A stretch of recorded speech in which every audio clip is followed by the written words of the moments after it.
Hello दोस्तों, नमस्कार। मैं जितेंद्र शर्मा। आज की साइंस की टॉपिक में अपन बात करेंगे न्यूटन्स के गति के नियम कि न्यूटन्स के गति के नियम कितने होते हैं। ठीक है ना। तो न्यूटन्स के गति के ये भी सबसे महत्वपूर्ण माने जाते हैं। इनमें पूछ लिया जाता कि न्यूटन्स की गति को हम क्या कहते हैं, इसका दूसरा नाम भी पूछ लिया जाता।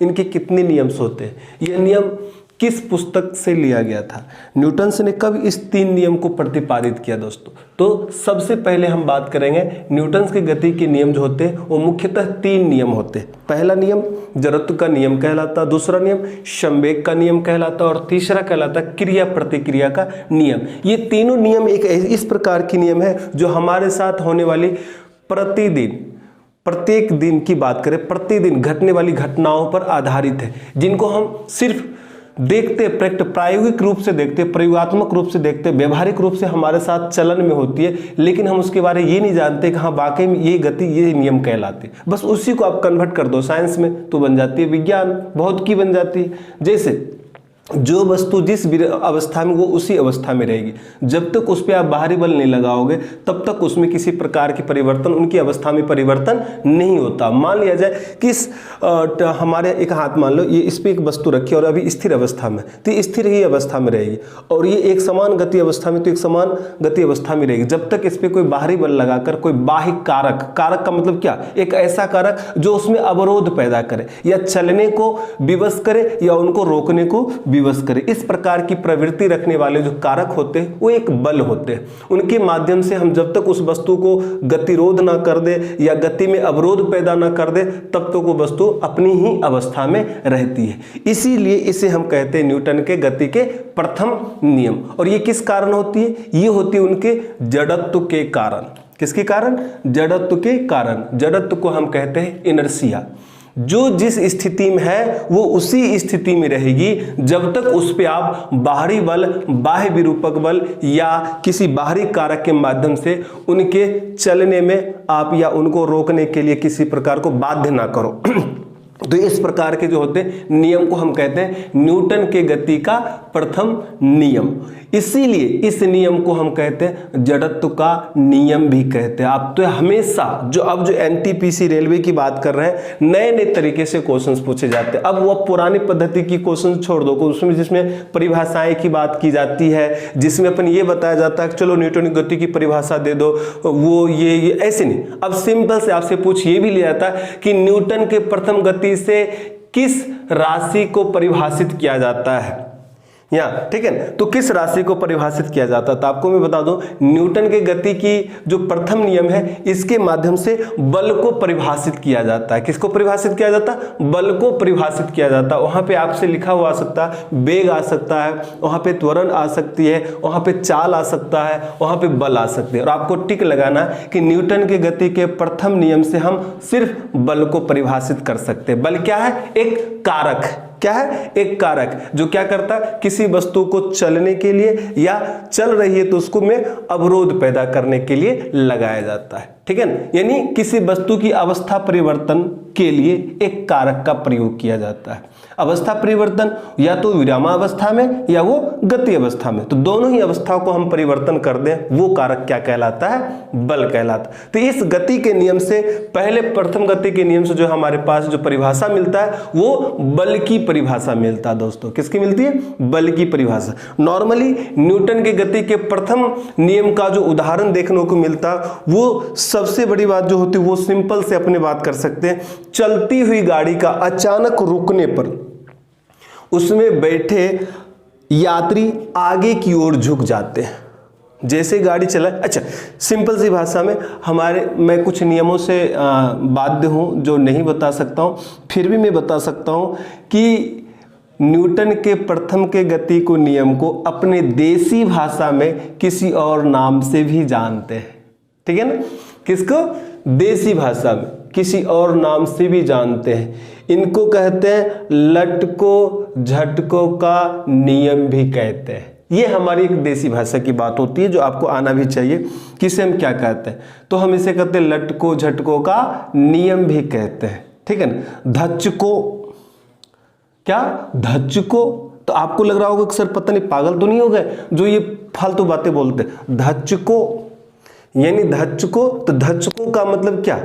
धक्का देने से वस्तु या तो आगे की ओर झुक जाती है या रोकने से वो पीछे की ओर झुक जाती है। तो इस प्रकार के नियम को हम नहीं बना रहे, एक नियम क्रिएट कर रहे हैं, एक नियम को उत्पादन कर रहे हैं कि होना क्या चाहिए। आप सपोज करो जब आप गाड़ी में बैठते हो तो जैसे ही गाड़ी में बैठते हो तो रुकी हुई गाड़ी अचानक जैसे चलता, रुकी हुई गाड़ी है उसमें कोई यात्री बैठा हुआ है और अचानक जैसे ही गाड़ी चलती है तो आप किधर की ओर झुक जाते हो, पीछे की ओर झुक जाते हो, ठीक है ना।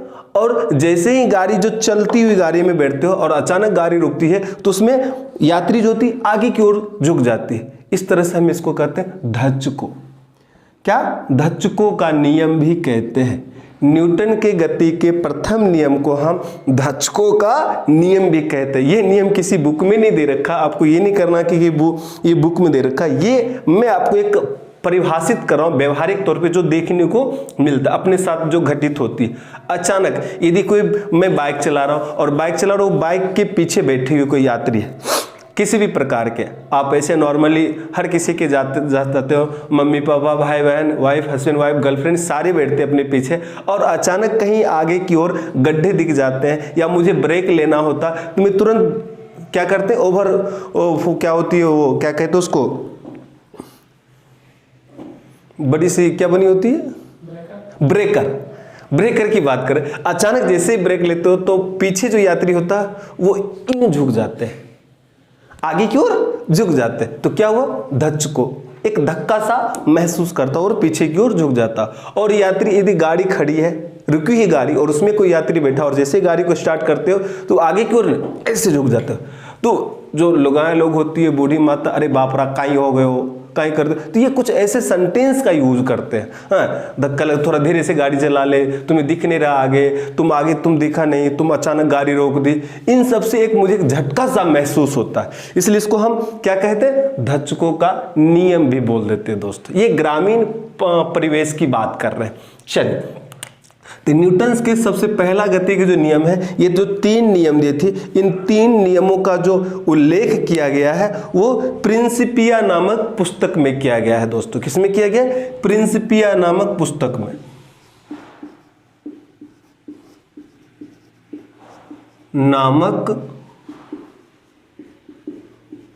पुस्तक में किया गया है, ठीक है। ये प्रिंसिपिया नामक जो पुस्तक का जो राइटर है वो कौन है? न्यूटन्स है। कौन है? न्यूटन्स है। और इन्होंने कब?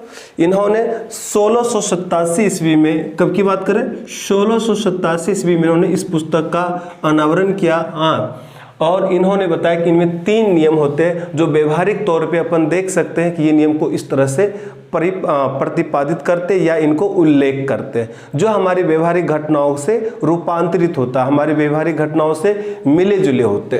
तो पहले नियम की अपन बात करते हैं, न्यूटन के प्रथम नियम, न्यूटन के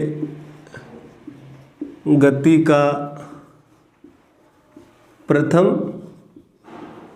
नियम, ठीक है।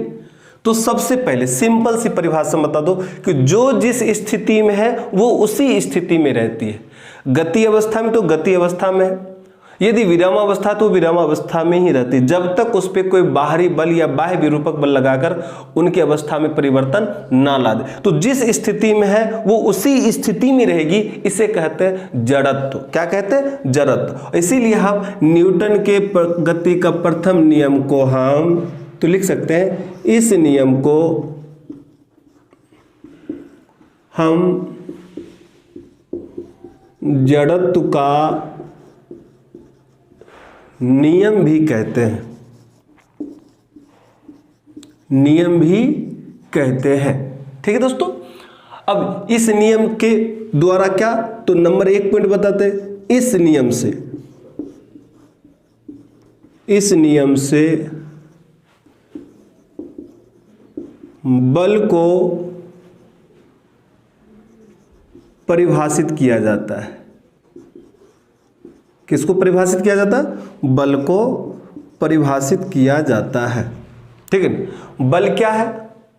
एक कारक है जो क्या करती है, हमें एक धक्का का महसूस करवाती है, भौतिक अनुभूति में एक धक्का का महसूस करवाते हैं। जब भी किसी पे कार्य करता तो या तो वस्तु में गति हो जाएगी या गति में अवरोध पैदा हो जाएगा, ठीक है ना। तो क्या है, कारक।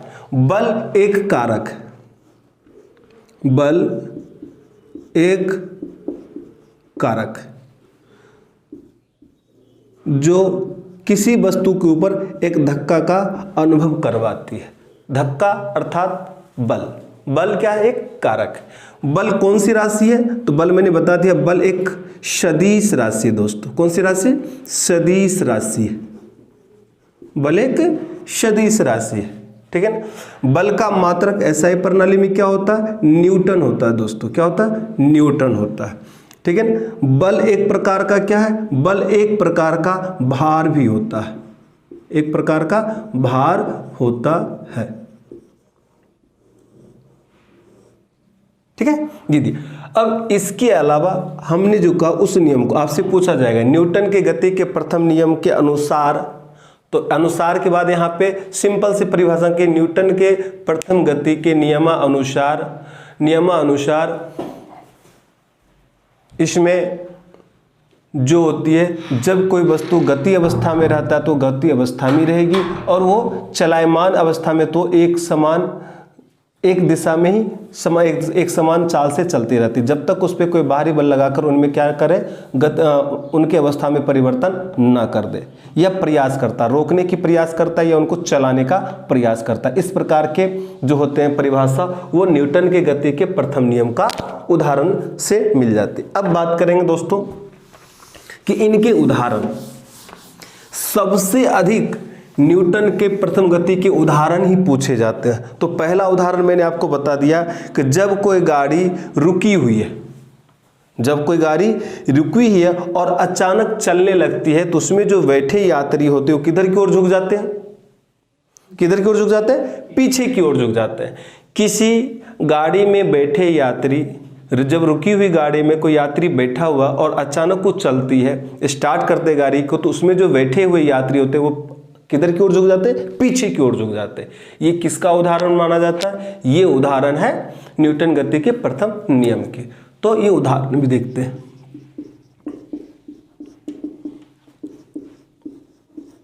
रुकी हुई गाड़ी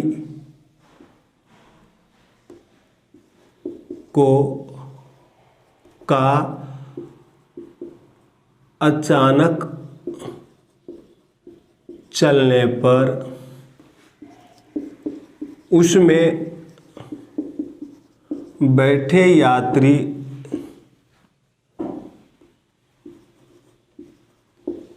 पीछे की ओर झुक जाता है, पीछे की ओर झुक जाता है। ये कौन सा नियम का उदाहरण है, न्यूटन के गति का प्रथम नियम का उदाहरण है। अब यहाँ पे पीछे की ओर झुक जाता है, तो एक धक्का सा महसूस किया, जिसको मैंने आपको आसान से परिभाषा, धक्को, यानी एक धक्का सा महसूस किया। अब कहीं ना कहीं यदि आप अपने बॉडी को बिल्कुल ढीला रखे हो तो कहीं ना कहीं चोट भी आएगी, ठीक है ना। गले में मोच भी आ सकती है, पाँव में चोट भी लग सकता है। किसी और भी बंधु जो बिल्कुल मतलब तैयार नहीं है कि मैं अभी गाड़ी चल रही, अच्छा, तो वो एक दूसरे पे गिर भी जाते हैं, ठीक है ना। तो इसे ही कहते हैं हम धक्कों का नियम भी कहते हैं दोस्तों। चलिए दूसरी बात करते हैं, चलती हुई गाड़ी की बात करते हैं। चलती हुई गाड़ी का अचानक रुकने पर उसमें बैठे यात्री किधर की ओर, आगे की ओर झुक जाता है, आगे की ओर झुक जाता है। तो ये आगे की ओर झुक गया, ये पीछे की ओर झुक गया, तो इसे हम कहते हैं धक्को, धक्को, एक धक्का सा महसूस होना, ठीक है ना, धक्को। ओके, तो ये दो उदाहरण सबसे महत्वपूर्ण, ये दोनों उदाहरण आते हैं। और आपका तीसरा उदाहरण जो सबसे महत्वपूर्ण है वो है कि पेड़ पौधों से फल का सीधे पृथ्वी पर गिरना। जब कोई पेड़ पौधे से जो पका हुआ फल डायरेक्ट पृथ्वी पर आके गिरता है तो वो भी कौन सा नियम के तहत आती है? न्यूटन के गति के प्रथम नियम के तहत आती है। हथौड़े को हत्थे में कसने के बाद उसको किसी जमीन पर आप पीटते हो, मतलब कि हथौड़ा होता, हथौड़े में क्या होता है, हत्थे लगाते हो तो हथौड़े कहाँ पीटते हो? जमीन पर पीटते हो, ठीक है। तो भी कौन सा नियम होगा? कौन से नियम के तहत उदाहरण है वो? न्यूटन की गति के प्रथम नियम का उदाहरण। आपसे पूछ लिया जाए किसी हथौड़े में हत्थे को कसने के लिए हम जमीन पर पटकते हैं, वो किस प्रकार के उदाहरण है, किस नियम के उदाहरण? तो आपको बताना है न्यूटन गति के प्रथम नियम का उदाहरण। और आप अपनी भाषा में कह सकते हो भाई मैं तो जानता हूँ धचको नियम का उदाहरण, ठीक है ना। ये सबसे जो और एक अच्छे उदाहरण माने जाते हैं वो गोली मारने से, गोली, हाँ वही पिस्तौल वाली बात करो, गोली मारने से कांच में गोल छेद हो जाती है। जब गोली चलाते हो तो कांच में, शीशा के अंदर क्या हो जाता है? गोल छेद हो जाता है। परंतु पत्थर मारने पर वह कांच टुकड़े टुकड़े हो जाते हैं। पत्थर जब मारते हो तो कांच टुकड़े टुकड़े हो जाते हैं, जबकि गोली चलाते हो तो सिर्फ एक छेद होता है। यह किस नियम के तहत होती है? तो यह भी किस नियम के तहत होती है? न्यूटन के गति के प्रथम नियम का ही उदाहरण माना जाता है। पेड़ की टहनियों को हिलाने पर, ठीक है ना, पेड़ की टहनियां जब हिलाते हो तो सारे फल फ्रूट किधर गिरते हैं? नीचे की ओर गिरते हैं। ये भी किसके उदाहरण है?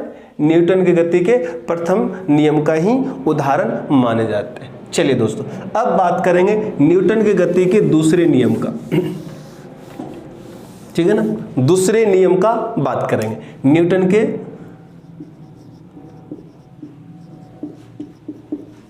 गति के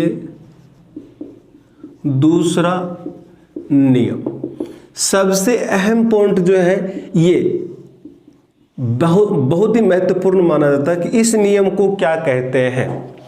इस नियम को हम कहते हैं संवेग का नियम भी कहते हैं। सबसे पहले संवेग का नियम,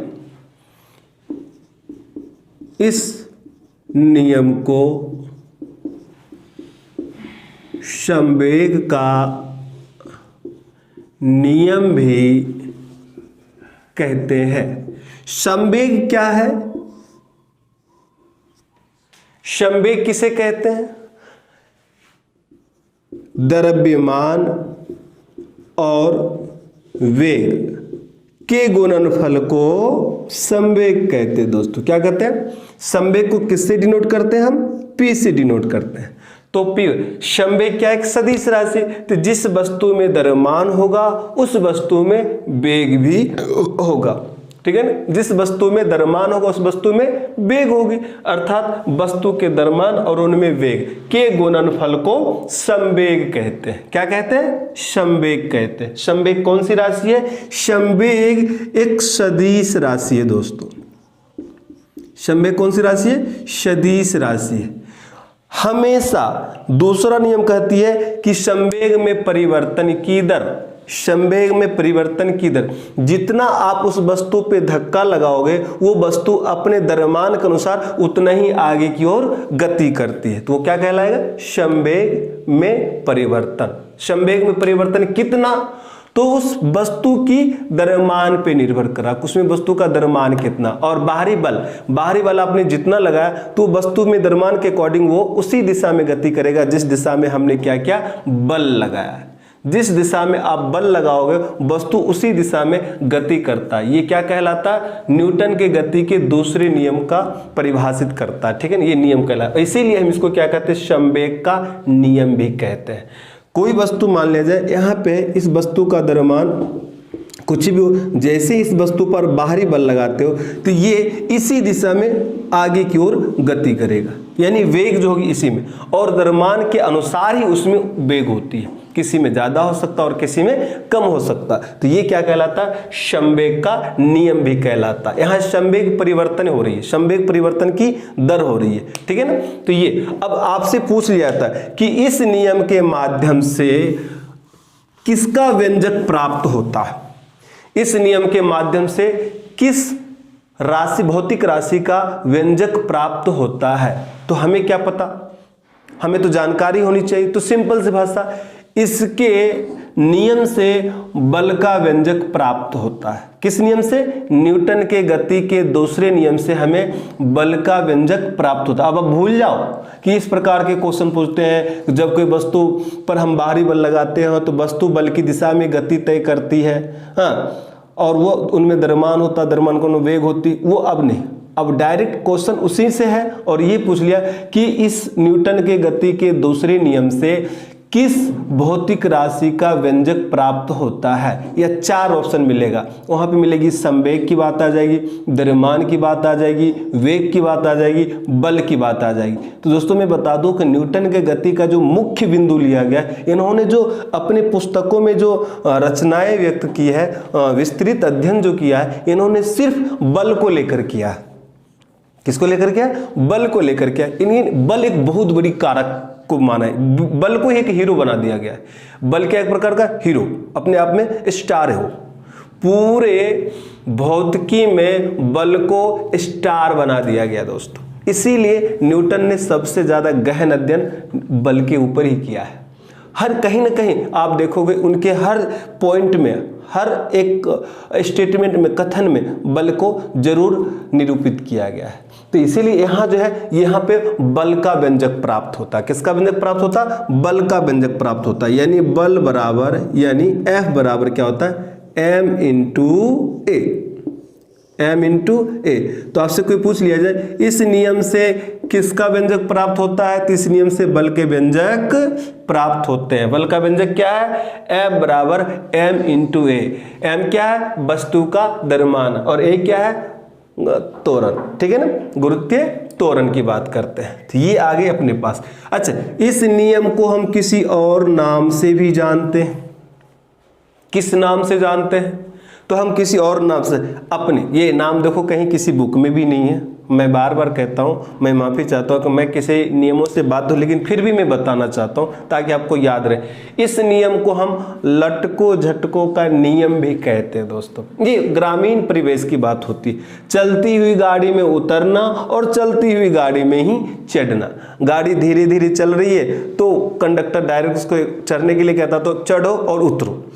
तो कभी कभी ऐसी स्थिति में ऐसी घटनाएं घटित हो जाती है जो सबसे बहुत बड़ा रूप ले लेता है। जैसे मैं आपको बता दूं, चलती हुई गाड़ी में आप उतर रहे हो तो उतरने वाले व्यक्ति जो होते वो गाड़ी की गति की दिशा में नहीं उतरते, वो गाड़ी की गति की विपरीत दिशा में उतरते और वो पृथ्वी पर, जमीन पर गिर जाते, जिससे उनके घुटने वगैरह या इस तरह एल्बो में चोट लग जाती है, घिस जाते हैं और उनको दुख हो जाता है। यानी एक प्रकार का इंसिडेंट हो गया, दुर्घटनाएं घटित हो गई। लेकिन वो यदि समझदार है तो वो गति, जो गाड़ी की गति की दिशा, उसी दिशा में वो धीरे से और उनके समान गति से यदि उतरता है तो ये घटनाएं घटित नहीं होती है।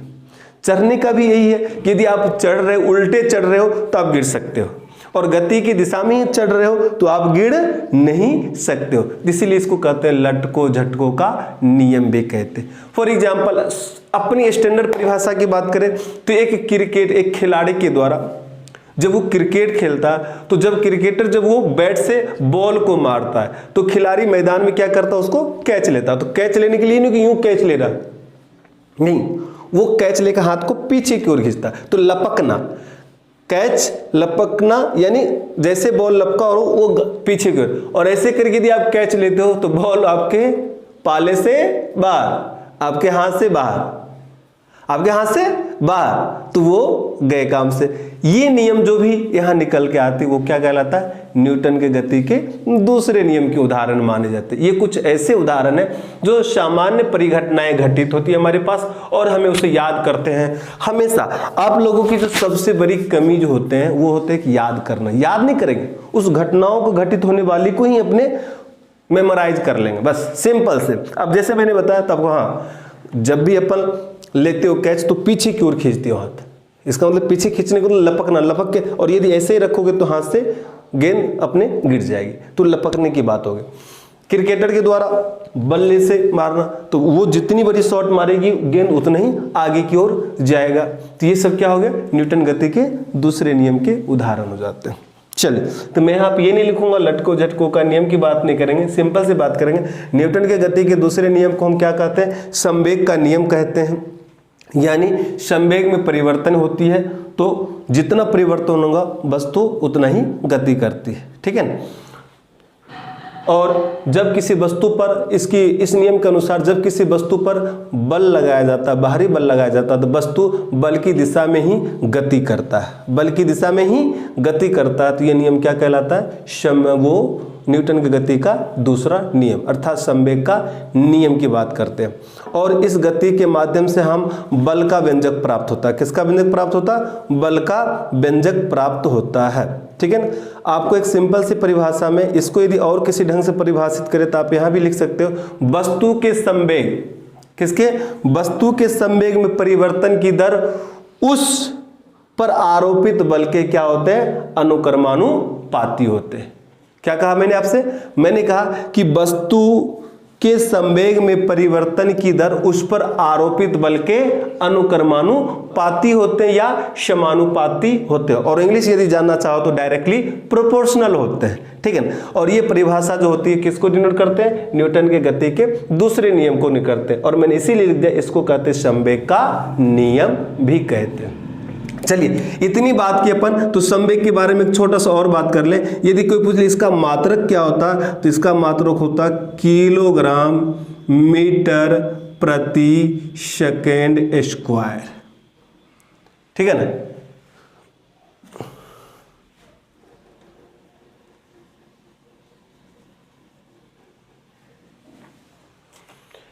किलोग्राम मीटर प्रति सेकेंड, ठीक है ना, स्क्वायर नहीं दोस्तों, किलोग्राम मीटर प्रति सेकेंड। द्रव्यमान का किलोग्राम, वेग का होता है मीटर प्रति सेकेंड, तो किलोग्राम मीटर प्रति सेकेंड इसका मात्रक होता है दोस्तों। चलिए, अब आगे की ओर बात करते हैं, इनकी उदाहरण की बात करते हैं। न्यूटन के गति के दूसरे नियम का उदाहरण की बात करते हैं। उस नियम से समझने से पहले हम बल का व्यंजक की बात करेंगे कि बल का व्यंजक किस तरह से प्राप्त होता है।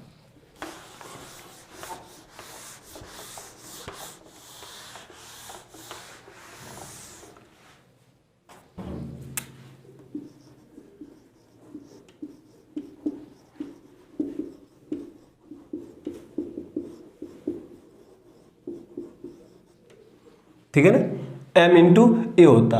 अब यहां से यदि आप पूछ लिया जाए कि m a यहाँ पे मान कितना हो सकता है, यदि मान पूछे तो आपको मान बताना है कि वस्तु का द्रव्यमान मान लिया जाए 1 kg है, उनमें गुरुत्वीय त्वरण कितना हो जाएगा, तो उनके हिसाब से आप आसानी से निकाल सकते हो। चलो, यहां से अपन बात कर लेते हैं दूसरा पॉइंट, बल का मात्रक एसआई पद्धति में न्यूटन होता है।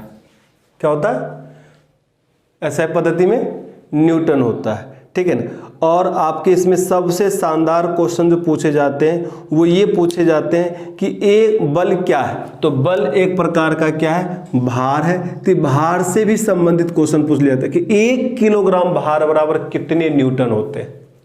ये सबसे अहम क्वेश्चन बनता है कि 1 किलोग्राम भार बराबर कितने न्यूटन होते हैं। तो 1 किलोग्राम भार में आपको न्यूटन को बताना है, ठीक है। तो 1 किलोग्राम भार बराबर, सिंपल से सूत्र होता है अपने पास mg होती है। भार का सूत्र क्या होता है? W बराबर mg। तो यहाँ पे 1 किलोग्राम, तो 1 किलोग्राम जी का मान होता है 9.8 मीटर प्रति सेकेंड स्क्वायर की बात करते हैं। तो 9.8 मीटर प्रति सेकेंड स्क्वायर, इस तरह से हो गया 9.8। अब इसको यहाँ से हटाना है, मीटर प्रति 9.8 डायरेक्ट लिखना, 9.8 न्यूटन। तो ये सबसे कि 1 किलोग्राम भार बराबर होता है 9.8 न्यूटन। क्या होता है? 9.8 न्यूटन होता है। ये इस प्रकार के हम कर सकते हैं, ठीक है।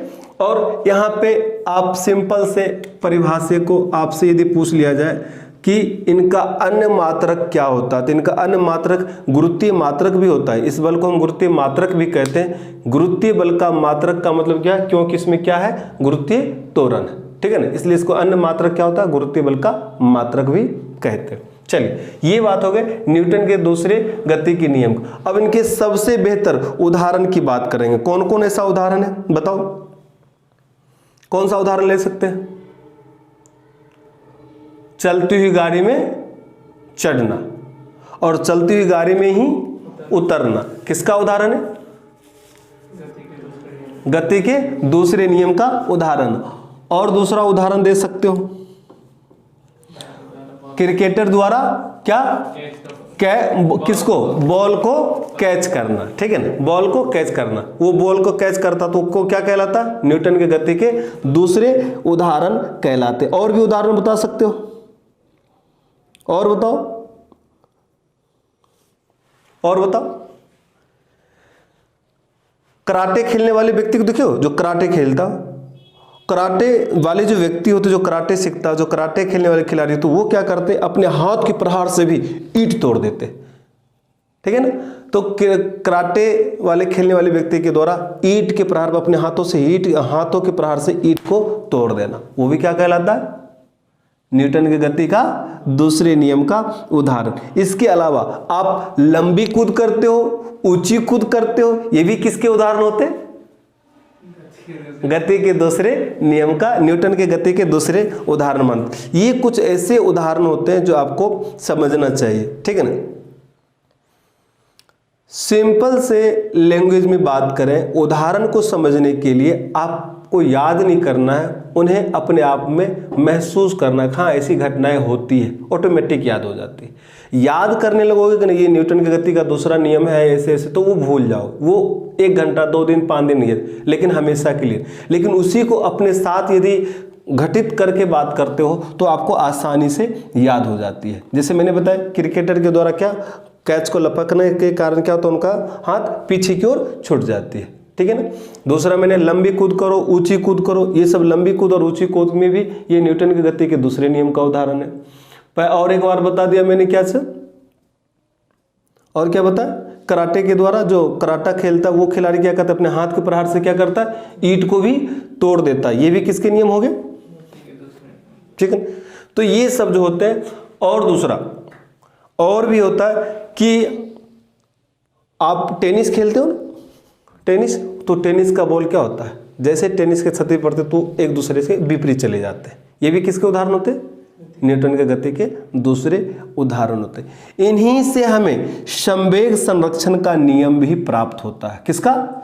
संवेग संरक्षण का नियम भी प्राप्त होता है। आपसे पूछ ले तो आपको बताना संवेग संरक्षण का नियम भी प्राप्त होता है। चलिए, संवेग संरक्षण के नियम की भी बात करेंगे, लेकिन सबसे पहले बात करेंगे न्यूटन की गति का तीसरा नियम। किसकी बात करेंगे? न्यूटन की गति का तृतीय नियम। न्यूटन के गति के तृतीय नियम की बात करेंगे। ओके, न्यूटन की गति के तृतीय नियम को कहते हैं क्रिया प्रतिक्रिया का नियम। इसको क्या कहते हैं? इसे कहते हैं हम, इस नियम को क्रिया प्रतिक्रिया का नियम भी कहते हैं दोस्तों। चलो, क्यों कहते हैं क्रिया प्रतिक्रिया का नियम? क्रिया और प्रतिक्रिया यानी एक बल इधर से कार्य कर रहा और दूसरा बल इधर से भी कार्य कर रहा है, ठीक है ना, तो उसे कहते हैं क्रिया प्रतिक्रिया का नियम। अब जब एक बल इस ओर से कार्य कर रहा और दूसरा बल इस ओर से कार्य कर, तो जो यहाँ पे जो एक प्रकार का धक्का महसूस होगा, एक झटका महसूस होगा, एक प्रकार का जो बल उत्पन्न होगा, उस बल के कारण जितना पीछे ये जाएगा उतना ही पीछे ये भी वस्तु जाते हैं। तो इस प्रकार की जो घटनाएं घटित होती है हम उसे कहते हैं क्रिया प्रतिक्रिया का नियम। क्रिया प्रतिक्रिया का नियम, दो वस्तुओं पे समान बल लग रहे हैं लेकिन गति एक दूसरे के विपरीत हो रही है। लगने के बाद दोनों में गति क्या हो रहा है? एक दूसरे के विपरीत हो रही है, तो क्या कहलाता है? क्रिया प्रतिक्रिया के नियम। क्रिया प्रतिक्रिया का नियम यदि आपके लाइफ में नहीं हो तो आप आसानी से चल भी नहीं सकते हो रोड पे, ठीक है ना। यदि किसी व्यक्ति का नदी में तैरना, तैराकी के माध्यम से नदी में तैरना, तालाब में तैरना, ये भी किसके? क्रिया प्रतिक्रिया का नियम ही होता है दोस्तों। ये भी क्रिया प्रतिक्रिया का नियम कहलाता। तो आपको क्रिया प्रतिक्रिया का नियम भी पता होना चाहिए। ऊंचाई से कूदने पर चोट लगता है, किसके कारण? क्रिया प्रतिक्रिया के नियम। रॉकेट का आगे बढ़ना और धुएं का, ये भी किसका है? क्रिया प्रतिक्रिया का नियम कहलाता। नाव के किनारे पर जब नाव में सवार यात्री जैसे ही गंतव्य स्थान पे पहुंच जाता, अपने स्थान पे पहुंच जाता, तो उतरने के लिए नाव के किनारे पे जैसे ही नाव लगती है तो उनको आप पीछे की ओर धक्का देते हो और आगे की ओर उतरते हो, ठीक है। ये नहीं कि ऐसे जाके कूद जाए, कूदने नहीं, उनको हल्का सा पैर से पीछे करते और आगे की ओर हम कूद जाते हैं, ठीक है। तो ये भी क्या है? क्रिया प्रतिक्रिया का नियम है। बंदूक से गोली छोड़ने के समय जब बंदूक से गोली छोड़ी जाती है तो हाथ किधर की ओर जाती है? आगे की ओर नहीं, बंदूक से जब गोली निकलती है, गोली छोड़ते हो तो वो उस समय हाथ का पीछे जाना, ये भी क्या कहलाता? क्रिया प्रतिक्रिया का नियम कहलाता। क्या कहलाता? नियम कहलाता। तो ये सारे क्रिया प्रतिक्रिया का नियम होता है दोस्तों। तो आज अपन जो डिस्कस किए, अपन ने डिस्कस किए कि न्यूटन के गति के कितने नियम होते हैं। न्यूटन के गति के 3 नियम होते हैं, पहला नियम, दूसरा नियम और तीसरा नियम की बात की। अब हम नेक्स्ट क्लास में, नेक्स्ट सेशन की बात करेंगे। अब इसमें इतना ही काफ़ी है आज के लिए। Thank you. राम राम।